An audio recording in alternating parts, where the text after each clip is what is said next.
And I'm actually going to start AI Companion.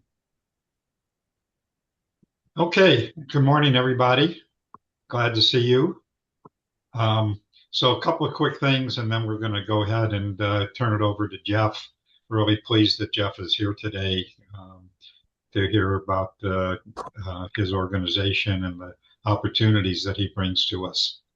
So, a couple of quick things. First of all, for those of you who attended the super meeting on Wednesday, Aiden did a great job. Those of you who helped to put that event together, it was a very great event. And I'm going to ask in just a minute for a couple of folks to share. But I do want to, and Mark, later I'll let you talk more about my award. But I was so honored that I received a lifetime achievement award for the 25 some odd years that I've been at this, along with people like Mark and Mala and a lot of other people over the years. And so I was very surprised and very honored. And Mark did a great job of kind of putting my history together. So, Mark, I really appreciate that. And I'd love for you to share some more in a little bit, but I want to make sure we have plenty of time for Jeff because I think he brings a lot of resources to the table. So I was also just I had to tell the story. It looks like Kelly isn't on the line yet this morning, or maybe she won't be today. But she's been chasing after me to give her my background, um, and and after getting that award and Mark going through all my history, I was just telling Jeff earlier that my first foray into technology, I went to work for a guy. He had a home based business, and he gave me a computer which I had never touched in my life. Didn't really know what a computer was. It was DOS based, and he gave me this computer. No manual, no training, no nothing. I didn't even know how to turn the damn thing on. And I used to have more hair until I got that computer. It's been downhill ever since. Um, but anyway, that's just a little personal story there. But I do want to turn the meeting over to Jeff. Um, Many of you have probably aren't familiar. Kelly, you're late. You just missed my comment to you. So So Kelly, I was just saying that I know I owe you my background, and I was just commenting to people that my first foray to technology was I went to work for some guy who had a home-based business, and he gave me a computer, DOS-based computer, which I have never seen in my life. No manual, no tech support, no nothing. He just said, "Here's this computer," and then he left town. And it's like, okay, now what do I do? So talk about the need for tech support. That was a long time ago. Mhm. Anyway, so I do want to turn this over to Jeff this morning to hear about the work that they're doing. Jeff and I think, connected a few years ago, and then I had also been in touch with some of his folks. And they're Seattle. Is that what you said, Jeff? Is that where they are? Correct. Yeah. In Seattle Regional Seattle, Office. and they've been on my email list, and I got a note from them saying, "Gee, sorry, we can't haven't been able to make your meetings, but you should touch base with Jeff." And Mhm. so here he is. So Appreciate with that, Jeff, I'm going to it. just turn it over to you to just tell us about your organization, the opportunities and resources, because I'm guessing that a lot of the people on this call probably ever never heard of you. Sure. So with that, I'm going to let you share. There you go. Okay, there you go. There you can see it. Good morning, everyone. So my name, yes, is Jeff Hayes. I'm the title is Economic Development Rep for Arizona and California. I also consider myself sales and technical support because basically I'm the guy that people call to figure out what all the regulations mean and guide the project through the process. We have people like myself and based in covering in Washington, Oregon, one person covering parts of Nevada and some other roles. Hawaii and Alaska. Basically, we had people in almost every state at one point, and then we've reduced down to multi-state coverage there. But basically Seattle region covers the 8 western states, and then Alaska, obviously, and Hawaii and the Mariana Islands, things like that. So we cover probably the largest territory of course in the region or in the states. And now I'm also covering for Mariana, CMNI, the Mariana Islands and Guam. So I'm going to Seattle next week to do a conference with the Department of War on that. So we end up being tasked with a lot of different unique opportunities here. But I wanted to talk about EDA. So we're under the Department of Commerce. We're like the little third distant cousin remote from everybody else, and there we got about 200 people nationwide. But all we do is fund grants for economic development, and I'll kind of get into what that's about. But we work across the board for whether it's rural or urban. The main thing is our main criteria that we do work in is distressed. So the area has to be considered distressed, and I'll touch into that a little bit. But kind of jumping in, the first major thing is like most federal agencies, your eligible applicants are either like a district, like a college district or utility district, tribes or consortiums, any state, county political subdivisions, institutions of higher education, community colleges, universities, or it could be a regular nonprofit community nonprofit school, depending on how they do it. The private or nonprofit organizations, when we do work with them, they have to be affiliated or supported by a public entity, basically saying, vouch that, they're out there working and in cooperation with any basic priorities for the region. Usually we get a letter of support from the city or county saying that the work that the proposal is meeting the regional objectives. And I will kind of qualify what we have is, let me finish this up for, so who isn't eligible is for-profit entities or individuals.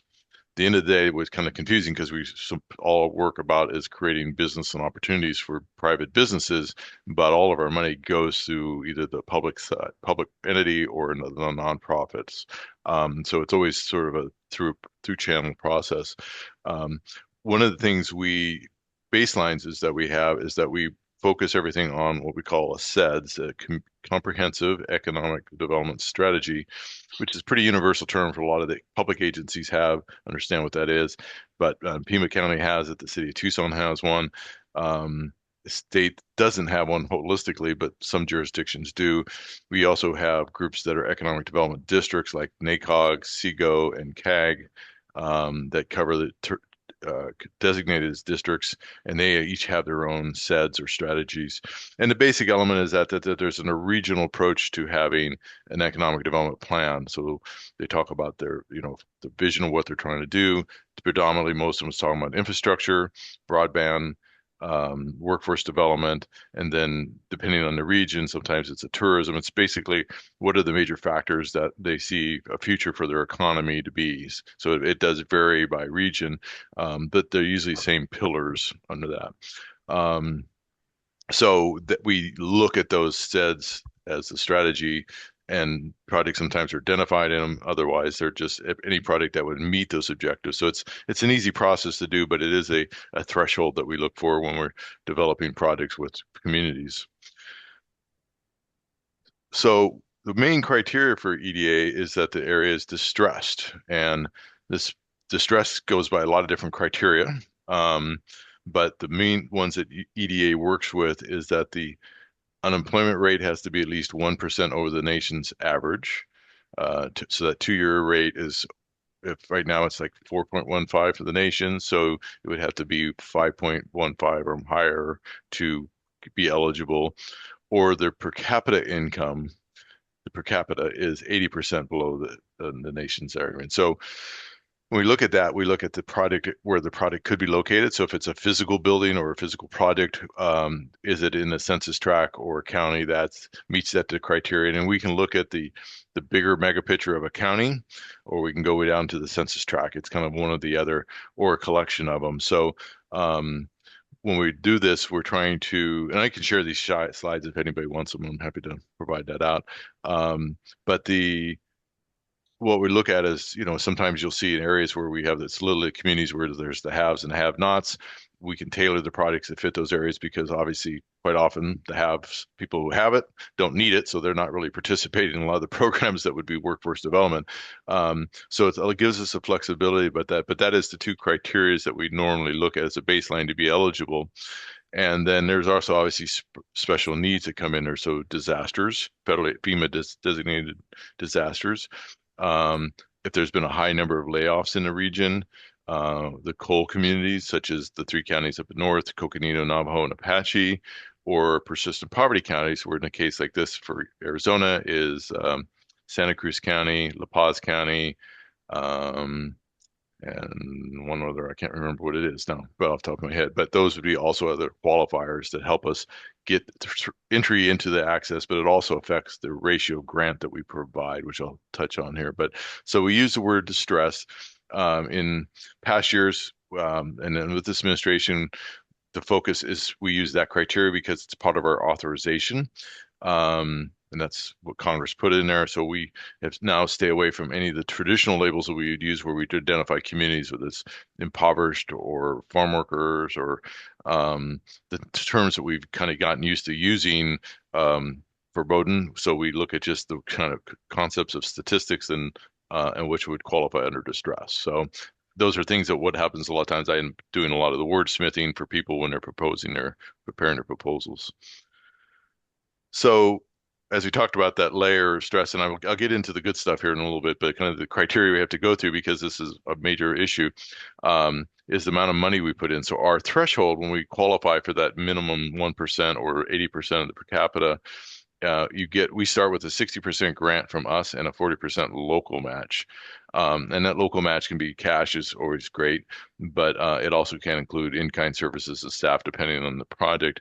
And as the income goes down or the unemployment goes up, it graduates from a 70% to an 80% threshold. So at that point, also with the disaster, you would get 80%. The only groups that get higher than at 100% would be a tribes, which are considered persistent poverty all the time, and so they're the ones that really get a 100% grant from us. But so as again, it goes by that. So that's why it's important to be able to tailor the project. So and the demographics and where we're trying to input the benefits. So the project could be downtown Tucson and be great.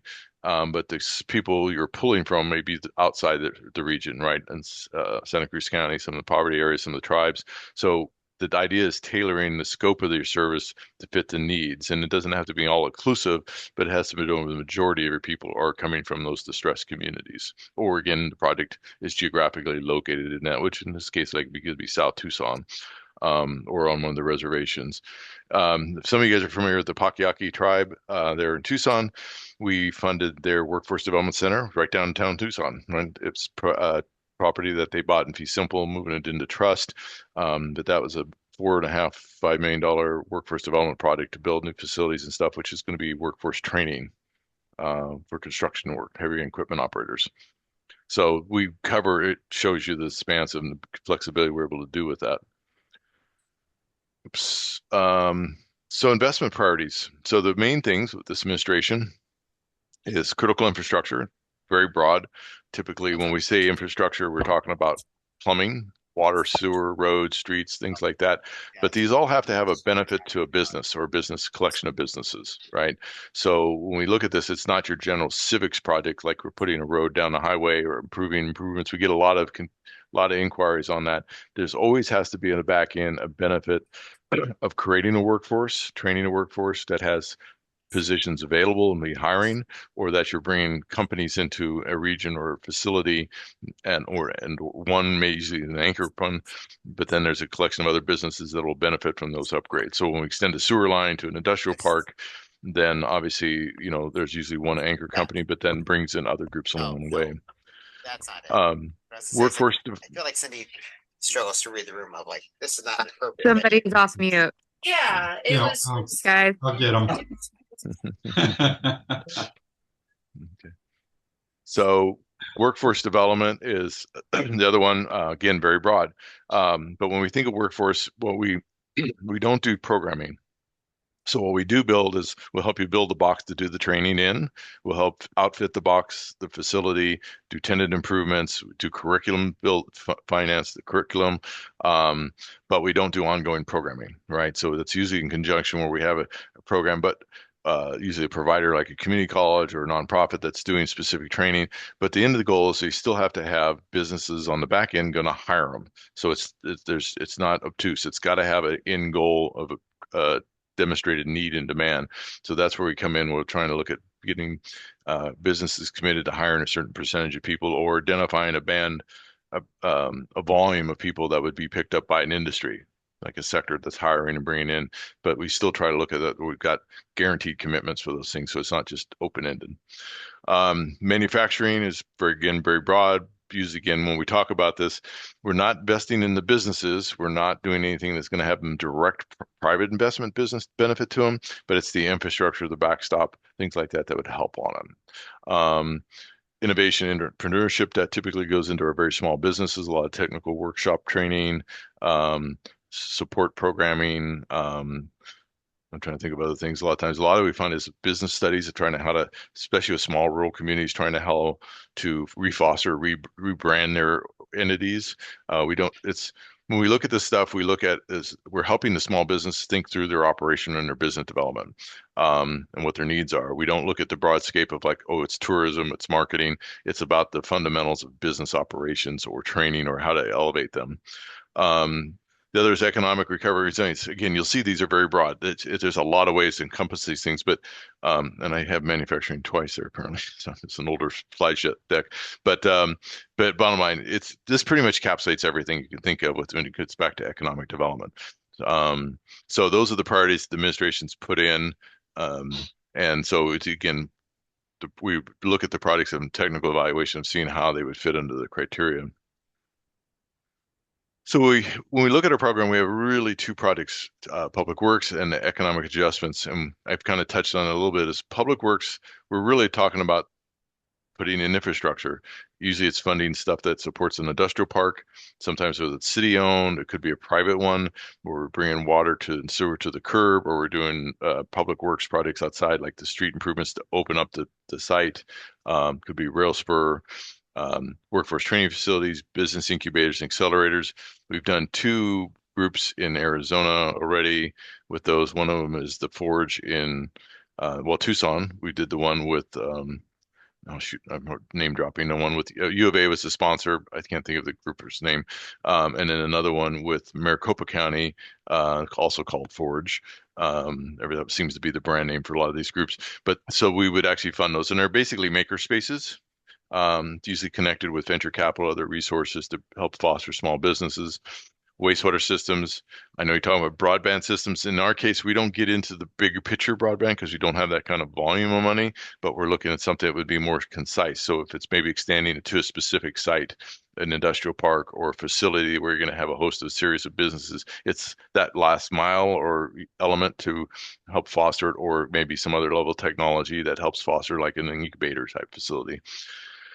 Some of the other bigger stuff, which is kind of out of our scope, is high-tech shipping and logistics centers, science and research parks, the brownfield redevelopment. I'll just honestly with that one, we really don't get involved in those because we don't have the bandwidth on our environmental people to do anymore, but it has to be a pretty clean brownfields for us to participate in, but also any tech-based facilities. And so we're obviously seeing a lot of stuff in UAV, drones, other groups that are doing testing facilities where companies are coming into those sites.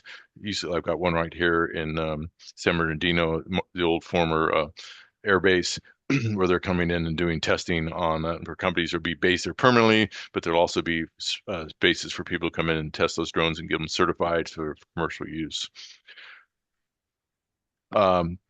Dollar wise too, we talk about it. I'm throwing it up top here is really public works are like $1 to $3 million. Not a big dollar, not a huge stretch. We can go a little higher depending on the job quotient, but what we look at when we do a project like this is we're finding a piece of the bigger project usually that comes in and where we can find whether it's a lift station or a specific element. So we kind of tend to look at our project as a small piece of a larger scale if necessary, so we can still participate and be active, but we kind of self-contain it so it keeps it simple to keep the variables out. So the bigger the project, the more variables, the more amount of money, And sometimes it gets a little wonky when we get a lot of these things done. So we try to find one element that we can fund and focus on that. So the other one, which is our big catch-all, economic adjustment assistance. We can also fund construction. Typically, those we're finding that is tenant improvements to a facility like a workforce training center or space the city may own that's trying to renovate it into some kind of training center or incubator. We do a lot of technical assistance.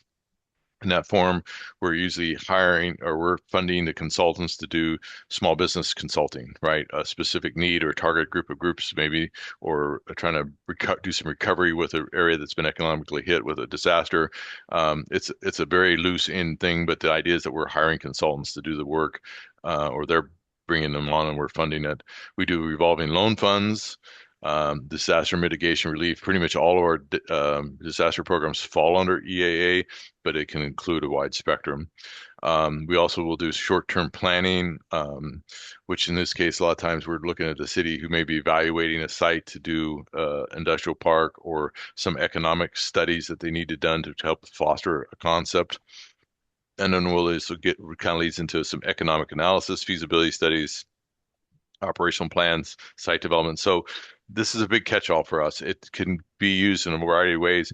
What we like this product, this fund source is really was like we can take a product that's been conceptualized and somebody's trying to bring it to life and help fill out all the pieces and parts about the sustainability, feasibility, sites to then take it to where it's ready for a capital campaign, right? So we can do all the pre-thought so that if you're taking it to a council or leadership, then you've somebody had some objective use to this product to say, this is what it's going to cost, this is how it's going to operate it, here's where your staffing needs are going to be, and then it's something that you can then take and say, hey, we've vetted this thing and we think it's a go. Not all products do that, can get through it, but most time it's finding it out or figuring out alternatives. So we use that a lot for industrial parks, specific downtown sites for cities that are trying to reuse a property, and or nonprofits that are looking for similar type of work. So we also do what we call this local technical assistance. And this is, again, a lot of these things are redundant, but it flows based on the scale. These are smaller grants around 100,000, but they're more like business strategies, business plans, entrepreneurial training, site strategies. Again, it's very redundant. The main element we're stressing on this is that we can do a lot of different things so long as it stays within purview of the city or the nonprofit doing it. And we know that there's maybe stronger than a gut instinct that there's a product to be done or a need to be met, but we can take it and flesh that out and figure out what are the needs to be done to really take a product and bring it into the next level. So that's it in a nutshell. I mean, it sounds simple, but it's hard to describe it all because we do touch on so many different factors that it's even our regulations, when people look at them, it's very vague, and so people come up with a lot of great ideas that are really good, but something we won't fund. So that's where my role comes into play. I'm sort of the guy, I use me as a test dummy. If you can convince me that the project works and you got the backing, then I'll help frame it, put together, maybe tamp down some expectations of money, but also just kind of help get it through. Because if it gets through us, it goes to a technical review. All of our products go to what we call the Investment Review Committee in Seattle, which is our leadership team there. And it's more of a compliant element. So our staffing are looking in there are really doing it like it's filling out the boxes. They meet all the basic criteria, and I'm selling the backstory. Right. And then when it gets to that level, then we pretty much have it ready to be funded. And then we'll forward it through the process from there. But so, when we're looking at a lot of tech stuff, we're actually, what's the group? It's the Arizona Regional Economic Development Group out of, what's Fort Huachuca area? I'm blanking names, sorry. What's the next city up from Fort Huachuca? It's Sierra Vista. Mignon Yeah. Hollis is the executive director. Right. Yeah. So we just funded them a feasibility study to do their workforce planning center. Right. So they had a building, but they didn't know how to figure out how to retrofit the building to bring it into play. So they got a feasibility study to do that. Basically, it's architectural, business operational plans, things like that. So we get that there's a lot to do that. We'd rather fund somebody to help think through the business plan. Oh, Heather, hi. You can see recognize. Good to see you again. So yeah, so those are the type of projects we would do because there's things to think through that you can't do internally, right? You don't have the staff capacity or the hire to be able to hire professionals. So this able to round out the product, and then it's ready, and then they can come back and use that same study to come for us to actually do the physical improvements for it and participate in it. But then it gives you something you can go to the bank, you can go to other federal agencies or state agencies and foster that project. So I'm going to stop for a second and throw out there some trying to give you some seed to think of ideas. So I'm happy to bounce anything off if somebody ever wants to ask questions. So Jeff, if you'd stop sharing, then we can just Sure. do a. Let me do this. There we go. Okay. So I'll just share another. So city of county, we had a group that wants to do an AI accelerator around healthcare. And two gentlemen came forward with the concept, and with that, it was like, okay, this is, I get the concept. It's a little wonky and rough around the edges, but the idea was like you're trying to bring people from a lower income strata into the medical fields, but enhance them with AI training early on to the process, and rather than go through the process and learn it on the back end. So they're coming in with a little more assets. So we actually took a little while to put it all together, and we got the county to foster it. So they're now taking the lead, but it's a combination partnership with the community colleges, the county, and a variety, about 4 other different entities. But basically, it's again a feasibility study to create a model to how to bring in people from the lower income stratas. And so they basically went through and picked up like all the barrios in Tucson and surrounding areas, and using that as a recruitment base, how that would work.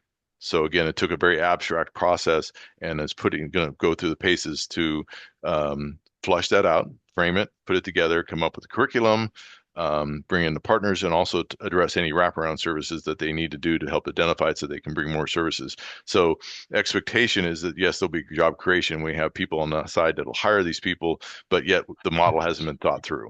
And that's about a $300,000 grant that we're doing with them, and it's just about ready to get funded. So there again, it's easy to take these abstract projects, but how do you bring them through to actually bring them out and get them implemented? And that's what that EAA or these technical assistance funds can do. So Jeff, a couple of quick things.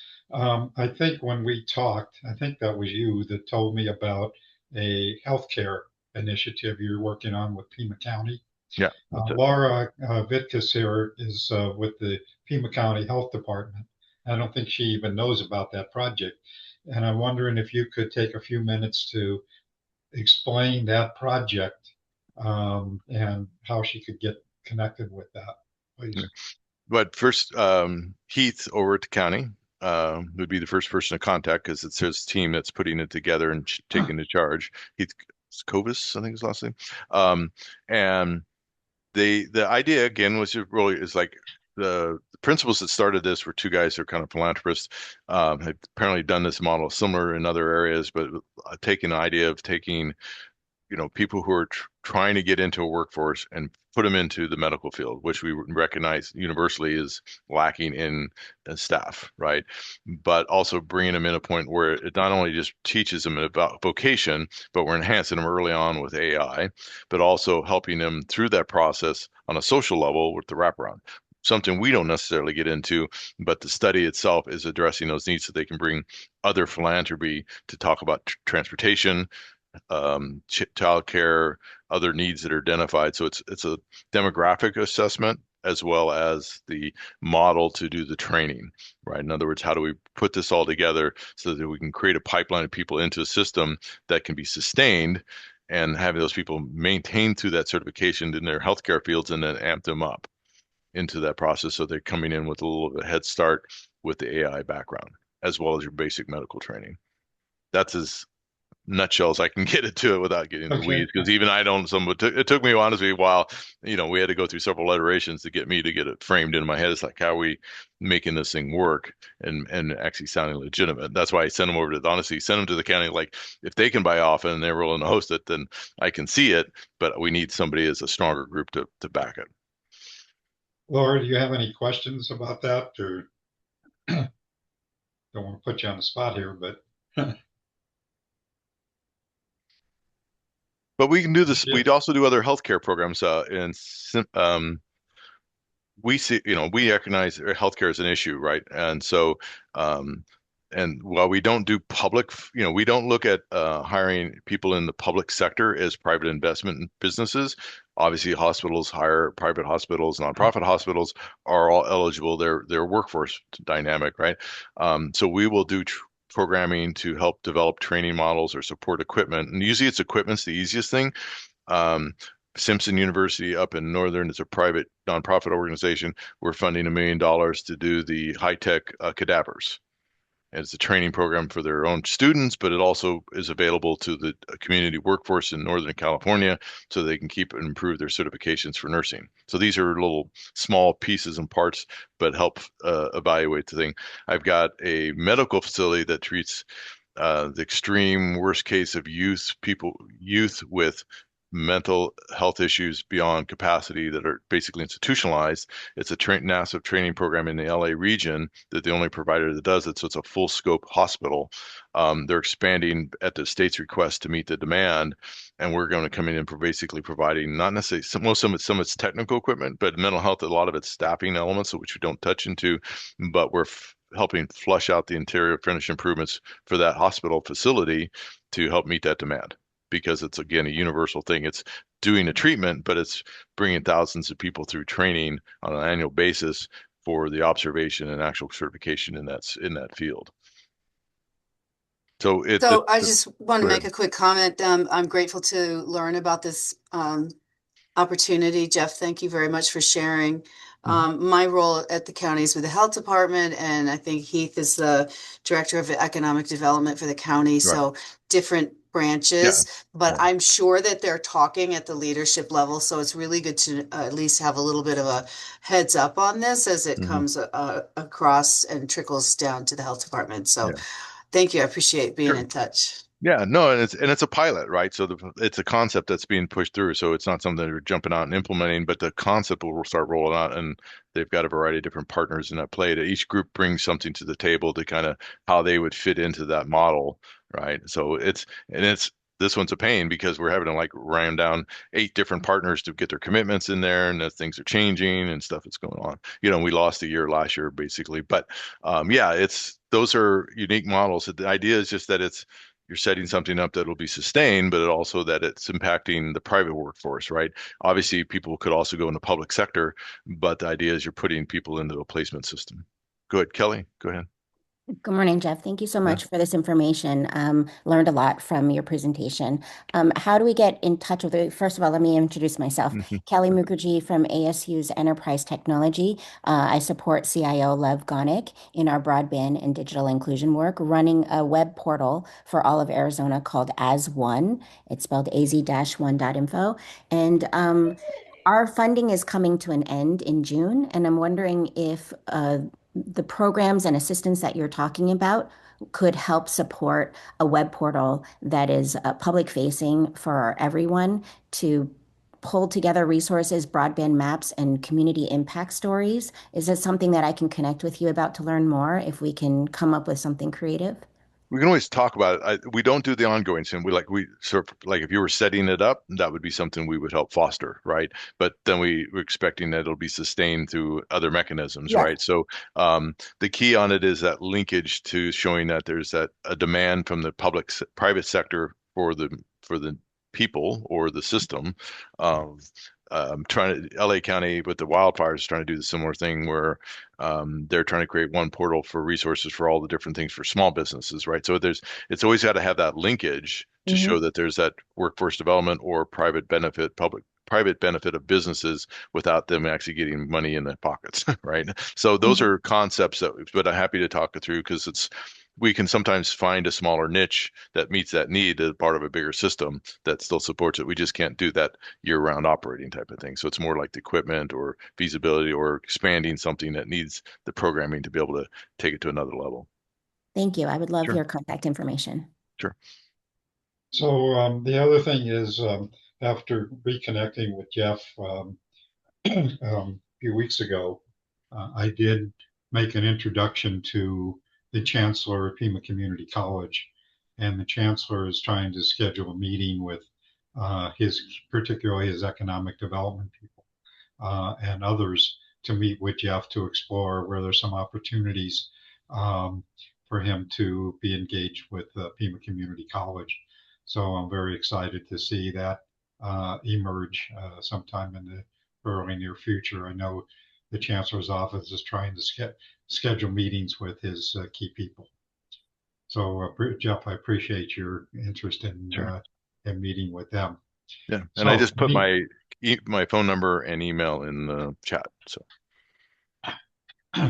so any other questions for Jeff?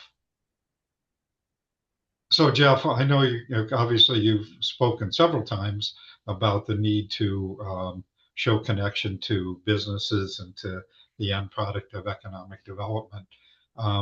But as you've probably heard with some of our people, and you're probably aware of, and I know we don't use the term digital inclusion, but we do talk about digital access. But the point is that that is an economic development issue, and that we are providing technical skills.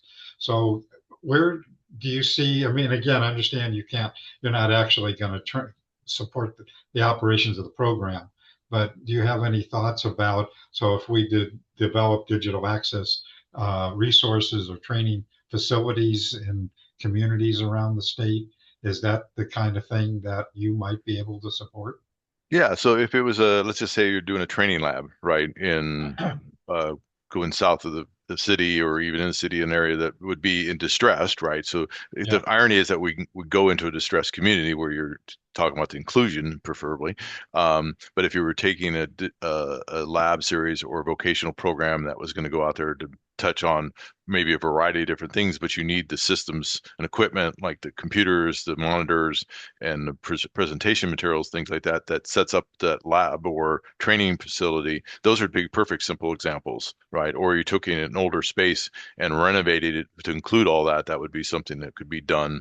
The key is it's got to usually stay with that public facility or have a really long-term lease on it. So usually what we find is the city or county's got some property, or a school maybe it's got something that they're trying to renovate or have access to property that then they do.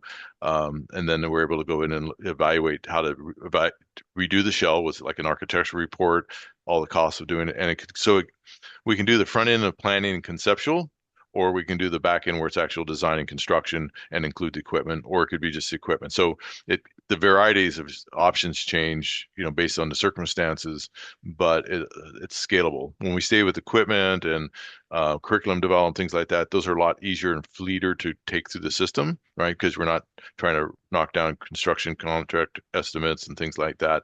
So it's a little easier for us to fund for $200,000 or $300,000 and send it down the path to another opportunity down the road, just like we did with the group out of Sierra Vista. So, Jeff, I've been a big advocate of looking at the role of anchor institutions like community colleges. And so this, to me, is an opportunity to look at how can we partner with community colleges to develop centers like that, and then to support other nonprofit organizations, many of whom are participating in this in our group. Yeah. And in some cases, we've done mobile units as well, depending on, the capacity we're serving in. The key is to just, again, I keep repeating it, but the key is that it's that have that job. It just can't be that broad thing. Oh, if we go out there and we train them, they'll come in and find their employment. In some cases that's a reality because not everybody's going to get the job. But we're looking at a solid commitment to employment in a certain region, right? Or vectors. And then there could be the sundry elements on fringe communities or whatever that might bring people in or something. The goal is not necessarily to migrate people into the urban areas, to bring the jobs out to the rural areas, right? So how do you get that element fostered, right? So there may be a point where, we understand, like, if people are working from home or micro businesses or independent businesses, they may need that as well, right? So maybe it's a business tech center in a smaller community that has access and resources to the technology, but they can't afford it or don't necessarily need it on a full-time basis. So those would be options as well. So the flexibility there is just, we just be able to show it. A broader point is that, we recognize that couple $100,000 or $1 million in the rural community may still not have the same impact as in the urban area, right? I mean, as far as job quotient, but it still has an impact, right? Wilcox, we funded the theater there. This is less about tech, but it's, a small restoration of a theater there. It's an economic driver. It brings in tourism, but it also has state-of-art training for tech from a youth to early youth and adults. But it also is a driver. And so that was something that, we built a whole back end building, a new theater, expanded the business opportunities. It's run by a nonprofit. So we see that as that this is a big investment in the community, but it's going to have a long time systemic thing. That if you took that same $4 million or $3 million and put it in an urban area, it would be a drop in a bucket, right? So we look at it based on the impact to the community, not necessarily a magic number of jobs per dollars. So some of these programs may be a little more costly to get up going, but it's going to have a larger systemic effect than it would be in a rural area than it would be in an urban area. So we balance that out, and that's part of the story that we sell at my level. Heather, and apparently you know Jeff. Yes, I know Jeff pretty well, and I know Okay. both those projects he's mentioned. I put links in the chat for everyone. But I want to mention the Sierra Vista project, the Community Innovation Center, does house a hive. So Aaron Carr Jordan put a hive in that facility. So that works out really well for that community. Besides having that event space for meetings and conferences, there is an actual hive there that you're all familiar with that process with the hive. Thanks, Sam. Right. See, I didn't know that. I mean, a lot of these products evolve. By the time I touch them, they've moved on and they're going through the system, and then they keep growing, which is a good thing, but don't necessarily get into all the technical aspects. But yeah, so we believe in that. I mean, most of my entire work career has been in rural. So it's actually I work with EDA, has been an experience of learning more of the urban stuff. But we equally spend money in the rural areas as we do in urban. It's just about getting those products off. So we also do a lot with the tribes to help foster products to, again, whether it's tech-based or not. So we work with the tribal community colleges. We've done 3 different projects with Navajo College community college up in Window Rock area, and just on tech. One's an incubator, one's actually a wool mill, and the other one is they call it the tech transfer center, but basically it's an incubator for tech because their community college actually has patents. One of the few colleges in the area that actually holds patents. So those are, again, stuff you wouldn't normally think about, but those are happy to foster those things. Great. Thanks, Jeff. Any other questions or comments for Jeff before we move on? Well, Jeff, thank you again for being here today, and we're really looking forward to continuing this process with Pima College, and I'm sure there's other people here who may want to be in touch with you in the future. I think for most of the people, just out of curiosity, how many of you knew about EDA before this meeting?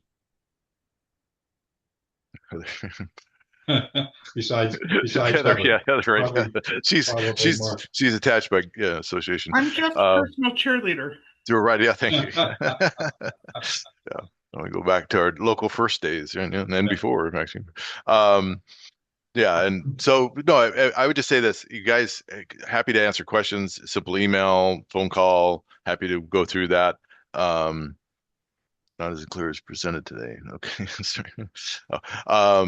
But if it's any kind of concept, happy to talk it through. It's easy. 15-minute conversation, pretty much knock a project out and see what works, what doesn't work, or at least foster ideas that take it back to teams and figure out a plan. Great.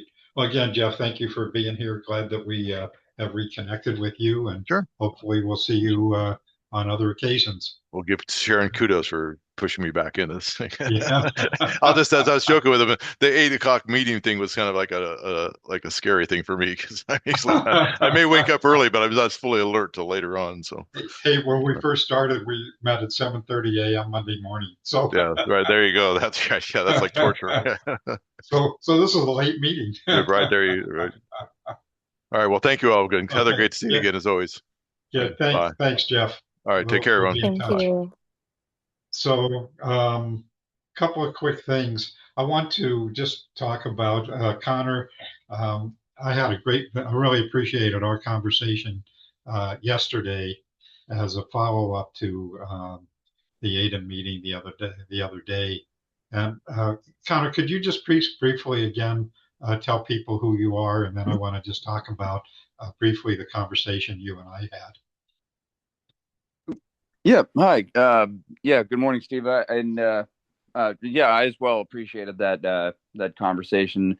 So I am the Ag Tech Program Manager for the University of Arizona's Yuma Center of Excellence for Desert Agriculture down here, of course, in Yuma. And so we are basically building trying to work with our community partners to build a innovation hub, an entrepreneurial climate for ag technology in our farming system here. And then the thing that really facilitates that, or is beginning to, is this large broadband infrastructure that we're building for our growers, and for the agriculture industry in general. So um, we have a fiber optic system out here, that a fiber optic middle mile that provides connection to, um, provides last mile service to all the households and businesses and so forth.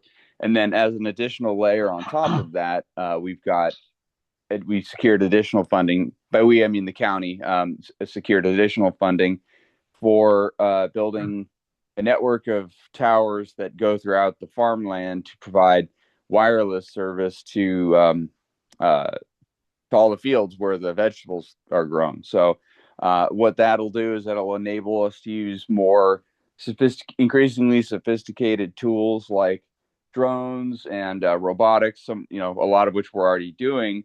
And then in addition to that, new tools such as devices that can monitor our water usage in the ground, with really high spatial resolution, monitor insects and their migration and stuff like that, in real time,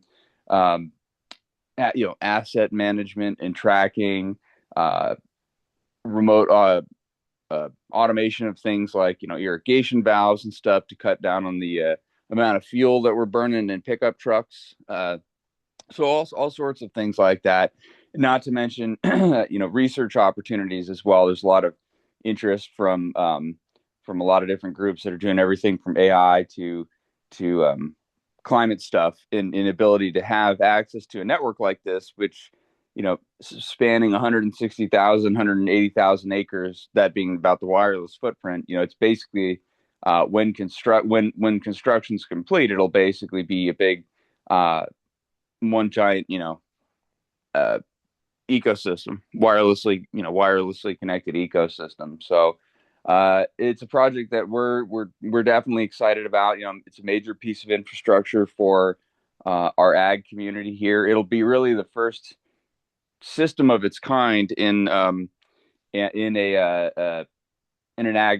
environment like this, where every field will be wired up and connected to the internet. So and then on top of that, and in kind of in concert with that, there's a lot of economic stuff happening here in town, where we're working with local groups like the Greater Yuma Economic Development Corporation and certain couple of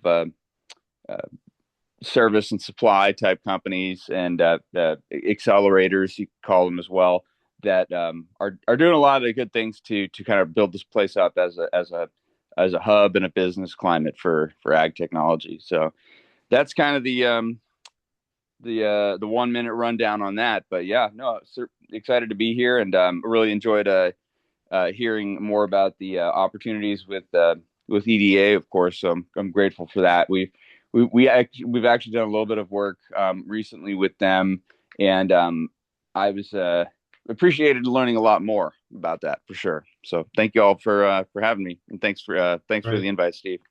Yeah, sure. Thanks, Connor.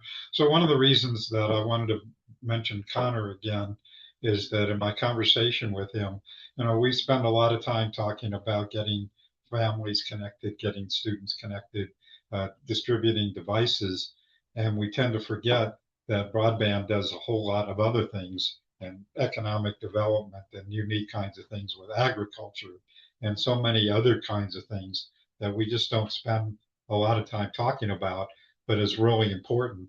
And when we talk about the importance of broadband, that we recognize the opportunities that are provided by broadband.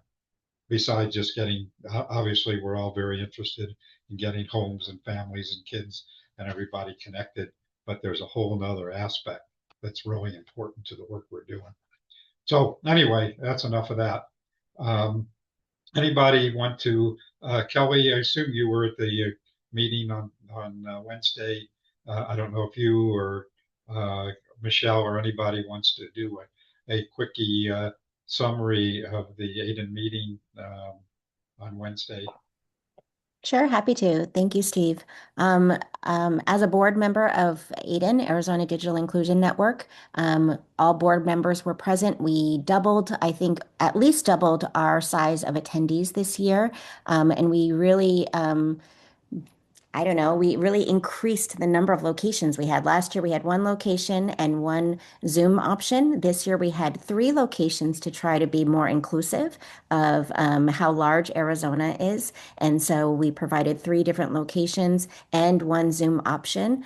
It was a beautiful, like, half day of learning with each other, wonderful speakers that came and talked about a broad number of topics. And we learned from Connor about his beautiful ag tech work, and we learned from so many different people. So I think everybody came out pretty energized from the session. And we got to recognize Steve Peters for his decades of work and dedication to this field. Really grateful that he has kept AZBSN going for so many years. Got a nice history lesson from Mark, who shared some pictures from Steve's past and history, which was really nice for all of us to see. So thank you, Steve, for the opportunity. It was a really nice event. Great, thanks, Kelly. Anybody else want to add anything? Michelle, before we move on? Sure, I'd be happy to throw out there. My team got to help with the facilitation of the breakout sessions, and they were very excited about all of the conversation that happened. I know Jessica was there. There were a number of people that were there in the room in Tucson, and I loved hearing everybody's perspective, and that is exactly what Aiden was trying to accomplish. Was gathering that information so we could eventually create one pagers to help people understand the barriers as it relates to digital inclusion. So that was an important part of the day. I appreciated the opportunity to give you an award. It was lovely because you can go day to day providing support in this arena and never hear thank you. You did a great job. And I think that was a good opportunity for all of us to say that for all the hard work you do and herding us cats every Thursday morning. Thank you for that. And thank you to everybody that provided support during the meeting. It went off without a hitch, I thought. Yeah, I thought it was great. I thought everybody did their job, and we, I think, had a really good event. This was really the first time that ADEN and AZBSN really partnered together, and it was really great. I'm really glad we did that, and so forth. And so, Mark, if you want to add anything, you want to jump in? Are you still there, Mark? Certainly. Yeah, go ahead, Mark. Hi. So many people on this have probably seen the presentation either at the ADIN, AZBSN meeting on Tuesday or yesterday's board meeting, but I did do a deep dive into my photo and document archive and create about a dozen and a half slides focusing on Steve's many projects and associations with his own created groups, Tucson Link and CETA, and a cybersecurity one, and all the work he did for ATIC as executive producer of our Corporation Commission debates and big forums. So I did just put the PDF of that deck in the chat. You can download it there. And it closes now with a photo of Steve with his award that Janet Major took on site in Tucson. So, Steve, it was, as I said, I've had to do several photo deep dives for people's celebration of life that had passed, and it was just a pleasure to do a deep dive to honor someone still alive and kicking to enjoy that themselves rather than just their friends and family. So it was my pleasure and my deep gratitude for the almost 30 years that we've been at it together. Thank you. Well, and thank you, Mark, for all the work you did to put that together. And so when, when I received that award, I was so tired by that time, so I didn't think about what I should have said. But I did say this at the ATIC meeting yesterday and others that one of the things about doing all of this stuff is that I have met great people. I have made great friends with people like Mark and Mala and Henry Goldberg and many others who have been together and doing this work for 20, 25 years. And, it's been what's really been nice about it is that we've had differences of opinion here and there and so forth, but we've never had big arguments. We've never not paid attention to each other. We've always been collaborative and working together. And then, of course, we've got AZBSN now and lots of other things that are happening. But for me, it's just been a great pleasure to meet really awesome people who are doing really good stuff. And in most cases, what I'm seeing is people are working together, collaborating, learning, sharing, and so forth. And so it's been really a pleasure. I don't know exactly what my retirement plans are yet. Looks like we're probably going to move to Portland in early June. I do plan to continue doing some AZBSN meetings, possibly every other week rather than every week. So I'm kind of just figuring out where we're going to be. We're looking for a place to live in Portland and renting out our house here in Tucson. Anybody wants to rent a house in Tucson? We have a really nice place. But anyway, I just wanted to say that it's been a great pleasure, and the people who are on this call and others to meet all of you and to collaborate together. So with that, anybody have anything else that they want to share?